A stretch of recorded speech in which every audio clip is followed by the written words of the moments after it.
Hello parents. तो आज हम लोग लेक्चर 8 देखने वाले हैं। ठीक है, अभी तक हम लोगों ने 7 लेक्चर कर दिए, 1 to 7, और ये लेक्चर 8 है। ठीक है, और हम लोग यहाँ पे क्या करें, करंट अफेयर्स इकोनॉमिक्स का कवर कर रहे हैं। ठीक है, और कुछ बेसिक अभी जो टारगेट यूपीएससी है 120, उसमें आज 34th डे है। ठीक है, इसका टारगेट साथ दे दिया गया मॉर्निंग में ही, तो उसको कंप्लीट कर लेना है शाम तक, और उसके बाद रात में 9:30 बजे से 11:30 बजे तक टेस्ट 14 कंडक्ट हो रहा। तो जो जो इनरोल है वो उस टेस्ट दे दें। ठीक है, तो अभी अब चलते हैं यूनिट 8 की तरफ। तो सबसे पहले हम लोग यूनिट 8 में पढ़े बिजनेस इनोवेशन एंड एंटरप्रेन्योरशिप के बारे में। तो सबसे पहला टॉपिक है इसका कंपटीशन कमीशन ऑफ इंडिया। ठीक, तो बेसिकली समझेंगे क्या करता हुआ, जो फंडामेंटल क्वेश्चन क्या करता है।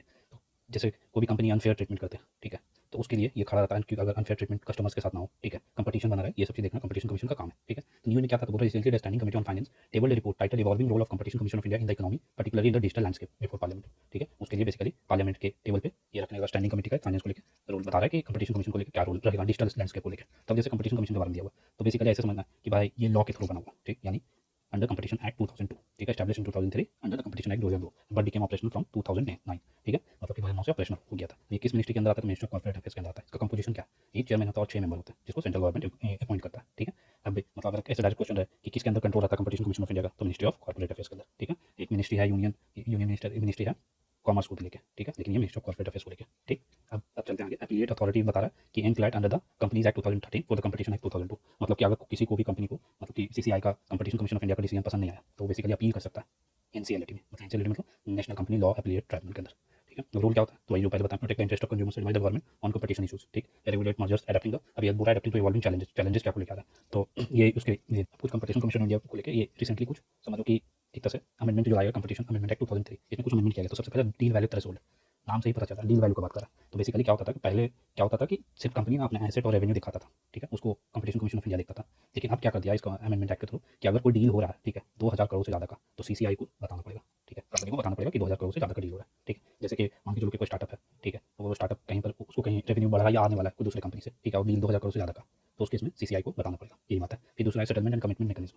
तो ये इसमें क्या दिया, empower CCI to accept voluntary commitments from party in certain anti competitive cases. मतलब कि इसमें सिंपल है कि कोई कंपनी है, सेटलमेंट किस केस में होता है, कुछ वैसा गलती वगैरह हो जाता है, तो ठीक है, तो उसको सुधारने के लिए अगर मान के चलो कंपनी बोल भी देता है कि हाँ चलो ठीक है हम उसमें सुधार कर लेंगे, तो उस केस में केस को क्लोज करने का भी पावर है ये कंपटीशन कमीशन ऑफ इंडिया को। फिर बोलता है proportional penalty to file an appeal against CCI order mandatory deposit of 25% of the impose penalty is now required. ठीक है, मतलब कि अब अपील अगर करने के लिए तुमको 25% पेनल्टी डिपॉजिट करना पड़ेगा। ठीक है, मतलब ऐसा ही नहीं कि कोई भी अपील कर दिया, टाइम पास वाला सिनेरियो नहीं चलेगा यहाँ पे। ठीक, तो यही बात दिया। फिर आगे नोटिफाइड द कॉस्ट रेगुलेशन 2025, ये सब बात। अब देखो यहाँ पे एक चीज़ बहुत इंपॉर्टेंट दिया हुआ है कि notified the cost regulation 2025 providing new definition to कर प्रीडेटरी प्राइसिंग। प्रीडेटरी प्राइसिंग क्या होता है, ये इंपॉर्टेंट कॉन्सेप्ट है प्रीडेटरी प्राइसिंग। तो मान के चलो कि कोई कंपनी है ना, बेसिकली इसका कॉन्सेप्ट ये कि जब कंपनी ना जानबूझकर, ठीक है, कोई भी प्रोडक्ट लाया उसको बहुत लो प्राइस पे रखता है। ठीक है, जैसे क्या होता है कि कंपटीटर्स का कंपटीटर जो है मार्केट से बाहर जाता है। मान के चलो कि कोई छोटा कंपनी है, जैसे कोका कोला का कंपनी है, ठीक है, कोका कोला का कंपनी, और कोई छोटा स्मॉल ड्रिंक्स का कोई कंपनी, ठीक है, जैसे मान के चलो लाहौर जीरा या कोई भी छोटा कंपनी, तो उस केस में क्या होता है, अगर मान के चलो कोका कोला का बोतल का वैल्यू कम होते चला गया, तो उस केस में ये जो कंपनी है, ठीक है, तो लोग तो इसके यहाँ ज़्यादा आएंगे, इसका डिमांड ज़्यादा बढ़ जाएगा। उस केस में क्या होगा, इसका कंपटीशन तो खत्म हो जाएगा। ठीक है, ये मार्केट में सामान बेच ही नहीं पाएगा।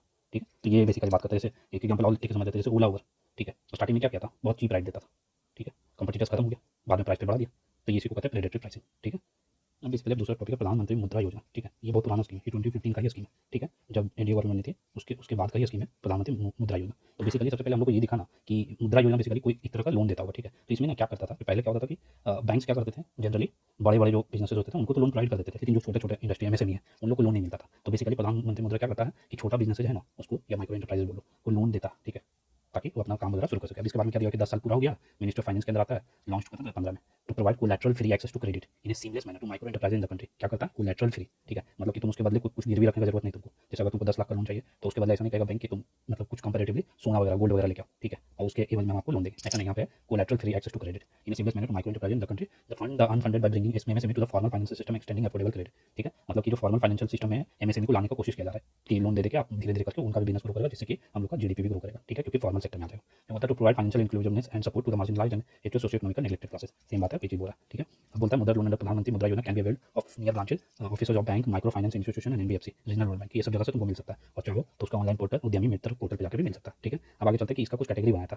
ठीक है, तो जैसे देखो कैटेगरी बना हुआ है, जैसे शिशु, किशोर, तरुण, तरुण प्लस, ये बेसिकली आपके एज के हिसाब से, मतलब आपके एज के हिसाब से मतलब ये नहीं कर रहे हैं। जैसे शिशु मतलब होता है कि सबसे छोटा लोन। ठीक है, यहाँ पे क्या करता है, कवरिंग लोन अप टू 50,000 मतलब 50,000 रुपये तक अगर लोन चाहिए तो वो शिशु के कैटेगरी में आता है। फिर किशोर 50,000 से 5 लाख के बीच में आ रहा है तो वो किशोर लोन हो गया। फिर तरुण लोन किसको कहते हैं? 5 लाख से 10 लाख के बीच में हो तो तरुण लोन हो गया। फिर तरुण प्लस क्या हुआ? कवरिंग लोन से हो 10 lakh and up to 20 lakh, यानी कि 20 लाख तक समझ सकते हैं कि प्रधानमंत्री मुद्रा योजना से लोन मिल सकता है। For the employ who have availed and successfully repaid previous loans under the Tarun category, मतलब जो तरुण कैटेगरी में लोन लिया किसी टाइम पे, अब वो उसको अच्छे से फुलफिल कर दिया और लोन चुका दिया, ठीक है, तो उसको तरुण प्लस मिल सकता है। फिर आगे चल के देखिएगा तो ठीक है। नेचर ऑफ सिस्टम क्या? टर्म लोन है, टर्म में कोई टाइम दिया रहेगा 1 साल से 10 साल, ये टर्म लोन हो गया। ओवरड्राफ्ट लिमिट रहेगा, ठीक है। Working capital, composite loan for acquiring net capital, ये सब चीज़ पे बात किया। अब देखिए overdraft amount of 10,000 sanction under Pradhan Mantri Jan Dhan Yojana has been also classified as Mudra loan under Pradhan Mantri Mudra योजना। बेसिकली ओवरड्राफ्ट क्या होता है कि तुम कुछ पैसा लिया और तुम्हारा मतलब लोन के लिए मान के चलो 10,000 रुपये लिया, ठीक है, मान के चल रहा है 10,000 रुपये लिया और या 50,000 रुपये लिया और तुमको 50,000 में भी तुम्हारा काम नहीं हो पाया, तो एक ओवरड्राफ्ट फैसिलिटी होता है जिसमें 10,000 रुपये और दिया जा सकता है तुमको, ठीक है।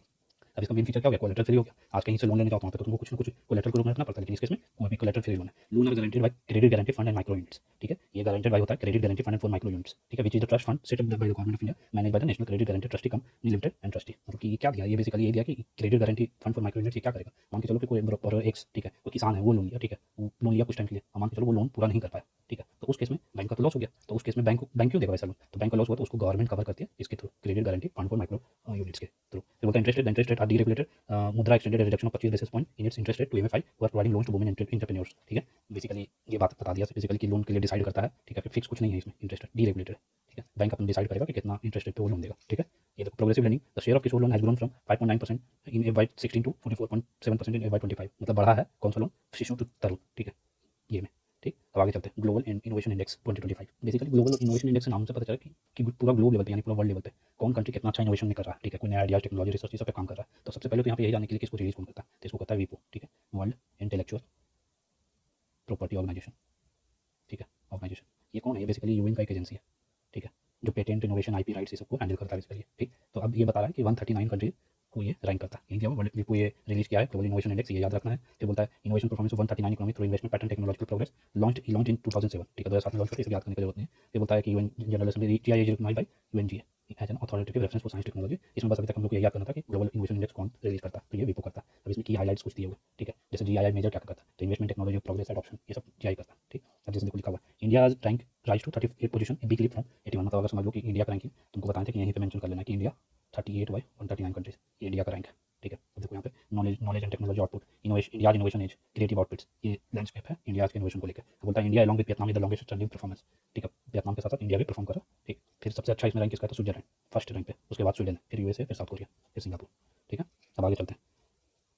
नेक्स्ट टॉपिक है Nobel prize in economics sciences 2025, ठीक है। तो इसको सबसे पहले समझते हैं कि नोबेल प्राइज मिला इकोनॉमिक्स साइंसेज को लेकर, ठीक है। तो बेसिकली ये चीज़ इंपॉर्टेंट है कि original Nobel idea Nobel prize का ये नहीं था, हिस्सा नहीं था जो ओरिजिनल नोबेल प्राइज है। ये बेसिकली जो अल्फ्रेड नोबेल है ये बेसिकली अलग से जोड़ा गया था, ठीक है, 1968 में इसको जोड़ा गया था, ठीक है। और इसको देता कौन है? Royal Swedish Academy of Sciences, ठीक। तो अब यहाँ पे बता रहा है Swedish Riksbank prize in economics sciences 2025 was awarded to Joel Mokyr, ठीक है, Philippe Aghion and Peter Howitt, ये तीन को मिला इकोनॉमिक्स में, मोकियर, एगियन और Howitt, for explaining innovation driven economic growth, ठीक। तो अभी इस पर भी दिमाग ज़्यादा नहीं लगाना, ठीक है, तो कौन किसको मिला हम लोग को कॉन्सेप्ट समझना होता है इसमें, ठीक है। नाम से इंपॉर्टेंट नहीं, नाम स्टेट के एग्जाम में पूछ सकता है, ठीक है, लेकिन यहाँ नहीं पूछेगा, ठीक। अब इन लोग का क्या है कि बेसिकली इन लोग मिल के क्या बात बोला, इन लोग बात बोला कि इनोवेशन जो है वो बेसिकली इनोवेशन का जो growth engine, innovation driven growth है, ये एक्सप्लेन किया इन लोग मिलकर, ठीक है। तब जैसे क्या बोला, explaining innovation driven growth, economic growth. तब देखो इसके बारे में बता रहा है कि इसके Nobel prize of economics Sveriges Riksbank prize in economic sciences मैं बता रहा है कि 1968 में, जैसा कि पहले हम बताएं तुमको, ठीक है। It is not one of the 5 Nobel prizes established bye Alfred Nobel will in 1895, ये वो वाला नोबेल प्राइज वाला नहीं, ठीक है। Awarded by Royal Swedish Academy of Sciences, first recipient कौन था? Ragnar Frisch and Jan Tinbergen in 1969, ये भी इंपॉर्टेंट है। Amartya Sen was the first Indian to receive Nobel prize for economics in 1998 for his contribution to welfare economics and social choice theory, ठीक है। अब आगे चलते हैं। अब हम लोग को अभी भी कुछ इसमें याद करने के लिए नहीं, ठीक, बहुत अगर याद करना है तो कौन देता है इसको नोबेल प्राइज इन इकोनॉमिक्स, तो कौन देता है? सोचिए कौन देता है, अभी बताएं 2 मिनट के लिए। Royal Swedish Academy of Sciences, ठीक है, ये देता। अब आगे चलते हैं। अब यहाँ 3 को मिला है, तो यानी कि कुछ कुछ थ्योरी उसमें होगा जो अलग अलग लोग का अलग अलग उसमें ये दिए होंगे, अपना इनपुट दिए होंगे। तो जैसे देखो जोएल मोकियर है, ये क्या बोला? Prerequisite for the sustain growth, he was awarded for having identified the prerequisite for sustain growth through technological progress, for technological advance to drive sustain growth 3 key element must be present, ठीक है। Joint evolution of science and technology, mechanical competition, is society open to change. Basically ऐसे समझते हैं कि ये basically ये बोल रहे हैं कि ग्रोथ तभी हो सकता है, ठीक है, तब होता है जब 3 चीज़ में होता है। सबसे पहला टेक्नोलॉजिकल एडवांसमेंट हो, ठीक है, दूसरा साइंस एंड टेक्नोलॉजी का इवोल्यूशन हो, और तीसरा सोसाइटी जो है वो ओपन हो किस चीज़ को लेकर? आइडियाज़ को लेकर, ठीक है, मतलब आइडियाज़ एक्सेप्ट करें। जैसे मान के चलो कि जैसे ये 30 पॉइंट था, सोसाइटी ओपन टू चेंज। मान के चलो कि अगर इंडिया में, ठीक है, इंटरनेट अलाउ नहीं होता, इंटरनेट होता ही नहीं, तो स्टार्टअप कभी इतना ग्रो कर पाता, इतना तेजी के साथ ग्रो कर पाता नहीं कर पाता, ठीक है। तो ये बेसिकली जो कोई मोकियर का बात था, ठीक है, वो इस बात को कहे। फिर आए Aghion, Philippe Aghion and Peter Howitt for the theory of sustain growth through creative destructions, ठीक है। अब यहाँ पे देखो क्रिएटिव डिस्ट्रक्शंस, ये बहुत इंपॉर्टेंट पॉइंट है, ठीक। अब ये लाइन बहुत इंपॉर्टेंट है और ये इतना डिटेल में मैं इसलिए बता रहा हूँ, हो सकता है कि क्वेश्चन मतलब ऐसा नहीं पूछे, लेकिन हो सकता है जैसे क्रिएटिव डिस्ट्रक्शन की बात करा, द फिलिप एगेन और Peter head for the theory of sustain growth through creative destruction. ये क्या बात हुआ, क्रिएटिव डिस्ट्रक्शन का क्या बात हुआ? तो बेसिकली ये बात हो रहा है कि नया इनोवेशन कहीं पे आता है ना, तो वहाँ पे जो उसका पुराना सिस्टम है वो खत्म हो जाता है, इसीलिए बोला क्रिएटिव डिस्ट्रक्शन, मतलब कुछ नया आया तो पुराना ऑलरेडी खत्म हो गया। अब इसको और सिंपल करते हैं, जो किसको पढ़ने के बाद नहीं समझ में आएगा। मान के चलो कि ओला उबर है, ठीक है। पहले कैसा सिस्टम था कि अगर आपको टैक्सी ऑटो ये सब बुक करना होता था, आप पहले अपना पॉइंट पे पहुंचते थे जहाँ से ऑटो मिलता, ठीक है। उस पॉइंट से ऑटो वाला बताता था फेयर, ठीक है। अब उसमें आप नेगोशिएशन करते थे, इंडियंस का ये तो बहुत बड़ा एबिलिटी, नेगोशिएशन तो करना है, तो वहाँ पे नेगोशिएशन करते थे। उसके बाद नेगोशिएशन के बाद हम लोग फिर वहाँ से ऑटो हम लोग को लेके जाता था कोई भी पॉइंट पे। लेकिन ओला उबर ये सब आया तो क्या किया, ये सब सीधा ये सिस्टम ही खत्म कर दिया, पुराना जो सिस्टम था। जैसे एक और एग्जांपल समझते हैं कि जैसे स्मार्टफोन आ गया, तो जो पहले कैमरा, रेडियो, MP3 ये सब चीज़ था, ये सब चीज़ को तो रिप्लेस कर दिया, ठीक है। अब जैसे एकदम एक बेस्ट एग्जांपल इसका कि पहले हम लोग को जूता खरीदना होता था या कपड़ा खरीदना होता था, हम लोग कहाँ जाते थे, शॉप पे जाते थे, लोकल शॉप पे, ठीक है। अब क्या करते हैं, सोचो तो अब क्या करते हैं, इसमें सोचने की बात है, direct online Amazon, Flipkart, Myntra यहाँ से ऑर्डर कर लेते हैं, ठीक है। तो इसी को कहते हैं क्रिएटिव डिस्ट्रक्शन, ठीक है। ये देखो ये पॉइंट इससे याद हो गया क्रिएटिव डिस्ट्रक्शन का। अब देखो लिखा हुआ, they were recognised for the mathematical model for creative destruction developed in 1992, ठीक है। ये लोग बेसिकली मैथमेटिकल मॉडल बनाए थे, फ्रेमवर्क बनाए थे क्रिएटिव डिस्ट्रक्शन को लेकर, जिसको 1992 में ही डेवलप किए थे, ठीक है। अब देव क्रिएटिव डिस्ट्रक्शन जिसका process where new and better products enter in the market, ठीक है। यही सेम चीज हो गया। फिर one of the key element of their model stated that companies are incentivized to invest in R&D by temporary monopoly through parents. However, patents do not protect firm for a competitor making a new patentable innovation. तो ये simple ये बात बोले कि कोई भी innovation होता है, इनोवेशन को इनकरेज करने के लिए क्या देता है, कंपनीज को पेटेंट मिलता है, ठीक है। जैसे कि मान के चलो आज के डेट में कोई कैंसर का दवा बना दे, ठीक है, मान के चलो, ठीक है, कैंसर का दवा बना दे या कोई भी ऐसा एकदम इसेंशियल चीज बना दिया, ठीक। अब उसको कंपनी बनाने में बहुत ज्यादा उसका R&D पे खर्च होगा, रिसर्च एंड डेवलपमेंट पे खर्च होगा। फिर वो रिसर्च एंड डेवलपमेंट खर्च होने के बाद फिर वो जब दवा बन के तैयार हो गया, मार्केट में निकल गया, तो उसको कोई कॉपी नहीं कर सकता, ठीक है। उसका पेटेंट है उसके पास, ठीक है, दूसरा उसको कॉपी नहीं कर सकता। तो उससे क्या मिलता है, उससे उसको इंकरेजमेंट मिलता है। तो ये बात बोलता है कि incentivise to invest in R&D by temporary monopoly through patents. Patents के द्वारा टेम्पररी मोनोपोली दे दिया था कि सिर्फ वही बना सकता है, ये बात बोल रहे हैं यहाँ पे, ठीक है। अब आगे चलते हैं intellectual property rights in India, ठीक है। तो अब इसमें क्या बोला कि इंटेलेक्चुअल प्रॉपर्टी होता क्या, ठीक है, इंटेलेक्चुअल प्रॉपर्टी। अब देखो इसको रियल लाइफ एग्जांपल समझते हैं कि इंटेलेक्चुअल मतलब क्या।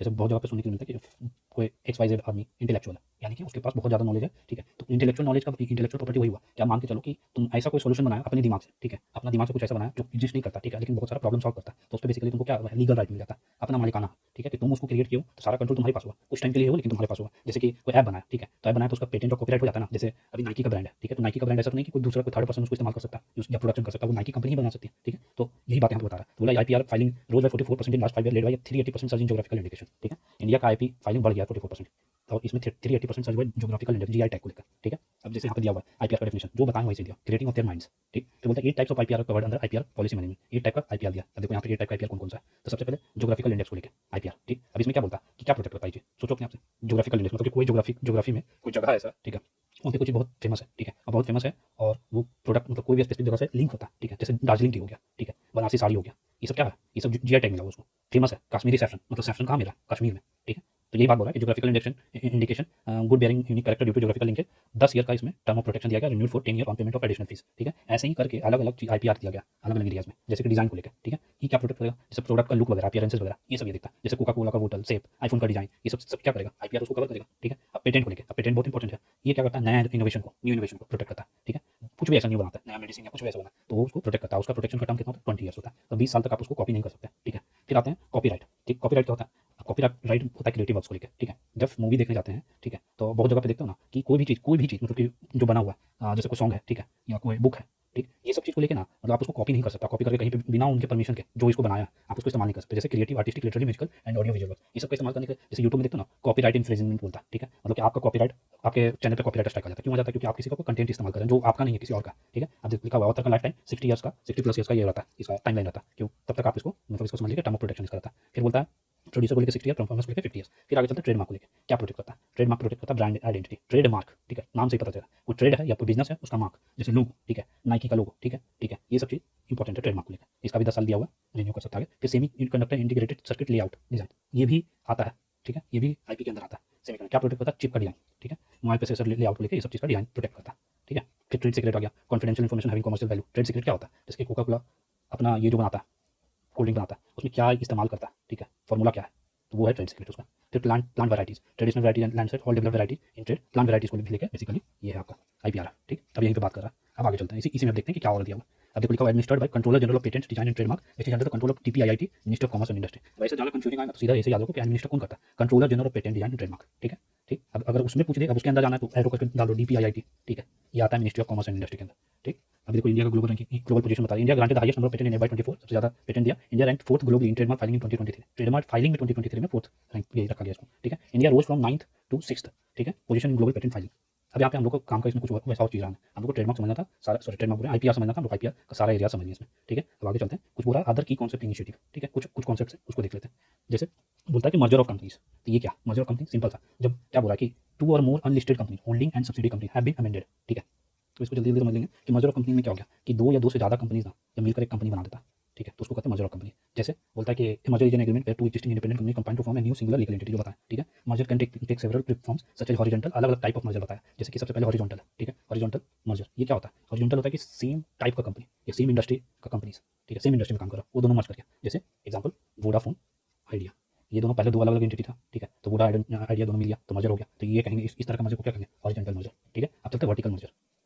वर्टिकल मर्जर क्या हो गया, जिसमें समझ लो कि सप्लाई चेन का डिफरेंट स्टेज में कंपनीज काम कर रहा है, वो उसको कहेंगे वर्टिकल मर्जर। जैसे कोई कार का कंपनी है, ठीक है, और कार का कंपनी टायर की कंपनी के साथ मिल गया, ठीक है, तो अब ये क्या हो गया, ये वर्टिकल मर्जर हो गया, ठीक। अब आगे चलते हैं कॉन्ग्लोमरेट मर्जर। कॉन्ग्लोमरेट मतलब क्या होता है कि वो डिफरेंट ही इंडस्ट्री से, ठीक है, जैसे कोई कॉफी बनाता है और कॉफी बनाने वाली कंपनी कोई कार बनाने वाली कंपनी के साथ मर्ज कर गया, तो इसी को कहते हैं कॉन्ग्लोमरेट, ठीक। अब आगे बता रहा है company act allows merger and demerger, ये कंपनी एक्ट के थ्रू मर्जर डीमर्जर होता है। National company law tribunal is the primary authority to responsible for approving merger and demerger, यही अप्रूवल देता है एनसीएलटी, ठीक। अब आगे चलते हैं रिवर्स फ्लिपिंग, ठीक है, रिवर्स फ्लिपिंग क्या होता है तो इसको समझते हैं। It describes the practice where startups that have established organisation structure in offshore jurisdiction shift their domicile back to their home country, ठीक है। अब इसको एकदम सिंपल रिवर्स फ्लिपिंग समझना कि मान के चलो कोई स्टार्टअप था, ठीक है, वो इंडिया और यूएस का कॉन्टेक्स्ट लेकर चलते हैं, ठीक है, या सिंगापुर का लेकर चलते हैं कि इंडिया और सिंगापुर है, ठीक है। अब मान के चलो कि कोई कंपनी ना क्या किया कि इंडियन स्टार्टअप है लेकिन वो बाहर में कोई दूसरी जगह पर शिफ्ट हो गया, ठीक है, कोई दूसरी जगह से मान के चलो सिंगापुर में, ठीक है, किस कारण से, क्योंकि वहाँ पे उसको बेटर टैक्स स्ट्रक्चर दिख रहा है, फंडिंग वगैरह इजी मिल जाएगा सिंगापुर में, तो इसके लिए यहाँ पे सेट किया हुआ है, ठीक। लेकिन अब उसको क्या कर रहा है, अब इंडिया में इंडिया ग्रो कर रहा है, इंडिया ग्रो कर रहा है, तो वो स्टार्टअप क्या करेगा, ये आएगा इंडिया के जुरिडिक्शन में, और इंडिया में आएगा किस लिए, क्योंकि यहाँ पे स्टार्टअप इकोसिस्टम बढ़ा है, पॉलिसी इंप्रूव कर रहा है, तो मार्केट में जैसे आ दिया ना गेनिंग ट्रैक्शन इन इंडिया तो potential listing in Indian stock exchange, ठीक है, मतलब कि इंडिया में स्टॉक एक्सचेंज में भी पोटेंशियल दिख रहा है, तो यहाँ पे आ रहा है, तो इसको लेके इसी को कहते हैं रिवर्स फ्लिपिंग। जैसे कि मान के चलो फोन पे, ठीक है, तो फोन पे पहले क्या था, सिंगापुर में था, ठीक है, सिंगापुर का कंपनी था, अब वो क्या कर गया, इंडिया में शिफ्ट कर गया, तो इसी को कहते हैं रिवर्स फ्लिपिंग। फिर आते हैं सीएसआर। सीएसआर क्या, सिंपल सा बात है, नाम से सबका डेफिनेशन नाम है, कॉर्पोरेट सोशल रिस्पांसिबिलिटी, मतलब जो बड़ा बड़ा बिजनेस है ना उसको कुछ सोशल रिस्पांसिबिलिटी रखा गया, ठीक, सीएसआर किया गया, मतलब कि सोसाइटी को लेकर भी काम करो, मतलब सिर्फ प्रॉफिट पे ध्यान मत दो, साथ ही साथ कुछ सोशल रिस्पांसिबिलिटी वो भी देखो। तब इसी को बोला है कि CSR integrate social environmental consideration into business operation framework of CSR in India. CSR framework established by section 135 of the companies act 2030। India is the first nation to enact the legislation mandated the implementation of CSR activity, मतलब करना ही करना है तुमको CSR activity. अब criteria यहाँ पे दिया हुआ है, net worth of the company to be ₹500 crore more, 500 crore से ज्यादा नेटवर्थ होना चाहिए, तो वहाँ पे तुमको सीएसआर करना ही पड़ेगा, ठीक है। फिर बोलता है कंपनी टर्न ओवर 1000 करोड़ मोर, अभी टर्न ओवर हो गया, ठीक है, एसेट वैल्यू हो गया, नेट वर्थ हो गया, ये सब ना सब इकोनॉमिक्स का स्टैटिक पार्ट है, इसको स्टैटिक में पढ़ना। अच्छा, net profit of the company to be ₹5 crore more, इसमें से ज्यादा होना चाहिए, तो बेसिकली यहाँ पे जानना। जैसे फंड एलोकेशन क्या दिया, the company are obligated to allocate at least 2% of their average net profit from the previous 3 years to CSR activities such as protection of national heritage UTC, मतलब कि अपना 2% देना एवरेज नेट प्रॉफिट का आपको CSR में डालना पड़ेगा, पेनाल्टी भी लगेगा अगर नहीं कीजिएगा तो। अब देखो लिखा it is mandated for company intending to undertake CSR activity to register themselves with the registrar of companies. अब आगे चलते हैं फ्यूजिटिव इकोनॉमिक ऑफेंडर एक्ट 2018। अब देखो फ्यूजिटिव इकोनॉमिक ऑफेंडर मतलब क्या होता है, ठीक है। अब देखो ऑफेंडर मतलब तो समझ रहे हैं, ठीक है, फ्यूजिटिव इकोनॉमिक ऑफेंडर मतलब फ्यूजिटिव मतलब भगोड़ा, ठीक है, भगोड़ा जैसे मान के चलो कि मान के क्या चलो है भगोड़ा, जैसे कि विजय माल्या, ठीक है, विजय माल्या, नीरव मोदी, ये सब क्या किया, ये सब इंडिया में, ठीक है, इंडिया में बिजनेस किया, बहुत बड़ा बड़ा बिजनेस था, ठीक है, किंगफिशर एंड लोन लेता था बैंक से, ठीक है, 100 से 1000 करोड़ या उससे ज़्यादा करोड़ का लोन लिया, ठीक, उस पर डिफॉल्ट किया कि अब हम नहीं उसको भर सकते, और फिर क्या किया, भाग गया, ठीक है, तो इससे पैसा वापस लाना गवर्नमेंट को, तो उसके लिए क्या लाएगा, फ्यूजिटिव इकोनॉमिक ऑफेंडर एक्ट 2018, ठीक है, ये लाएगा। अब इससे क्या होगा कि मतलब जो जितना बड़ा फ्रॉड किया, फाइनेंशियल फ्रॉड किया और इंडिया से भाग गया और कोर्ट में भी अपील नहीं हुआ, ठीक है, उस केस में ये बेसिकली मदद करेगा ये एक्ट उन लोगों को वापस लाने का, ठीक। अब जैसे प्रोसेस अगर समझना चाहोगे तो प्रोसेस क्या होता है कि जैसे अगर समझो कि भाग गया तो ईडी जो है, ठीक है, वो केस बनाता है, ठीक है, फिर उसको स्पेशल कोर्ट में फाइल करता है एप्लीकेशन को, ठीक, फिर कोर्ट नोटिस देता है जो भी भागा हुआ XYZ है विजय माल्या कि वापस आने के लिए क्या पाके यहाँ पे कोर्ट में पेश हो, अगर नहीं आया तो उसको क्या मान लिया जाता है, फ्यूजिटिव इकोनॉमिक ऑफेंडर FEO, ठीक है, ये बात हो गया। अब इसको अच्छे से इसको देख लीजिए। फिर आ गया we rise entrepreneurship, we rise करके इनिशिएटिव लाया गया, women entrepreneurs reimagining inclusive and sustainable enterprises, इसको नीति आयोग लॉन्च किया under its award to reward initiative along with DP world. Objective क्या है, हेल्प करना वुमेन एंटरप्रेन्योर का। तो इसी तरह से हम लोग यूनिट 8 कंप्लीट कर लिए इस पर, अब यूनिट 9 है, ठीक है, और यूनिट 10 है, तो चलिए यूनिट 9 का भी कुछ टॉपिक अभी देख लेते हैं, ठीक है, क्योंकि अभी 2-3 दिन से हम लोग इसको कवर नहीं किए थे, तो अभी यूनिट 9 भी एक बार देख लेते हैं। अभी देखो ये टॉपिक जो है फोर्थ यूनिट है बहुत इंपॉर्टेंट है,